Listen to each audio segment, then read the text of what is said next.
Oi, gente, estou aqui fazendo minhas malas para o acampamento da minha igreja e eu gosto muito de fazer malas.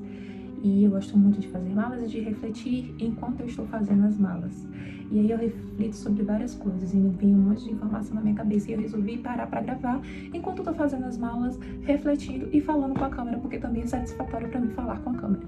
E eu tava refletindo sobre coisas que a gente precisa romper, porque aqui na minha igreja tá falando muito sobre rompimento. Romper sem transgredir, romper os limites, romper os obstáculos, romper.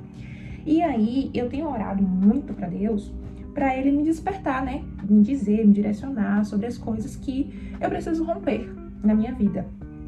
E tem coisas que eu já sei, né? Tem coisas que são bem óbvias e que eu já tenho ciência disso, de que eu preciso romper. Mas tem outras coisas que muitas das vezes não está na minha consciência, eu não sei.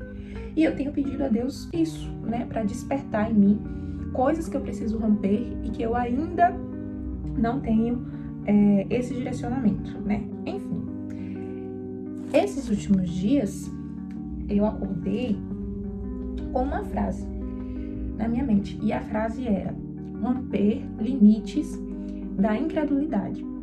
Eu fiquei refletindo um pouquinho sobre aquilo, né? Romper limites da incredulidade.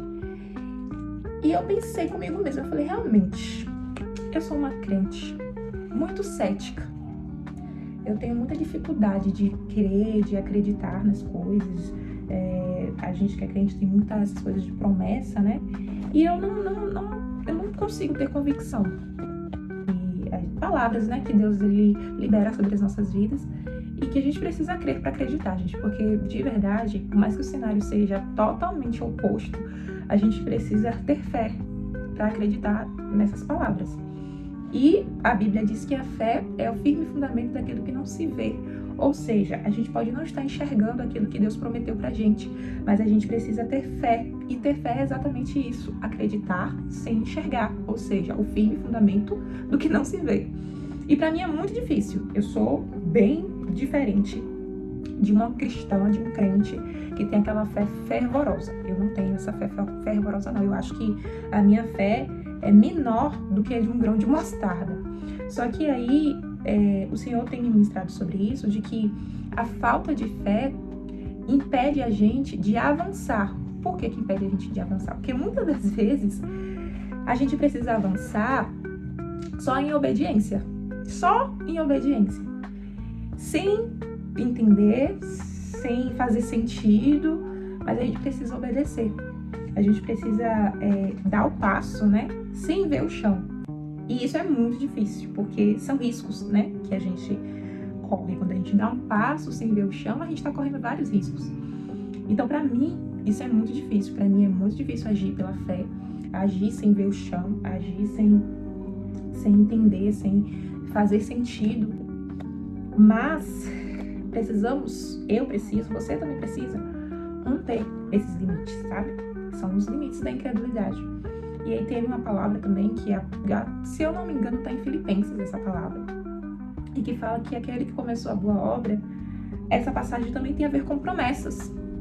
Com as promessas que ele deposita, que ele derrama sobre as nossas vidas.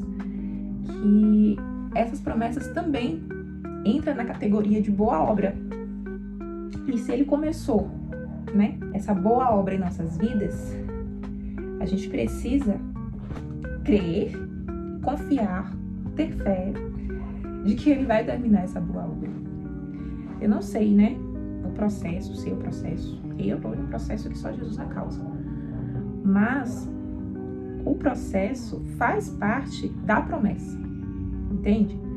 Às vezes a gente tá com a promessa linda, né, e maravilhosa, a gente porque Deus, na verdade, ele só revela pra gente a parte boa da promessa. Só que o processo faz parte da promessa. Então, se você tá em um processo, saiba que você já está no caminho da promessa. Eu também já estou no caminho da minha promessa. Mas é isso, gente. Não sejam crentes céticos como eu, que tem uma fé pequena. Eu fui despertada em relação a isso, né? Sobre romper os limites da incredulidade. E que você também seja despertado, ou despertada também. E que a sua fé seja sustentada por Deus. Sabe? Porque sem fé é impossível agradar a Deus. E eu quero viver agradando a Deus, né? Então, bora desenvolver essa fé aí, porque a incredulidade precisa ser rompida, tanto na minha vida quanto na sua vida. É isso. Eu acho que eu tô quase terminando de fazer essa mala aqui. E também tô terminando o vídeo. Então, um beijo e tchau!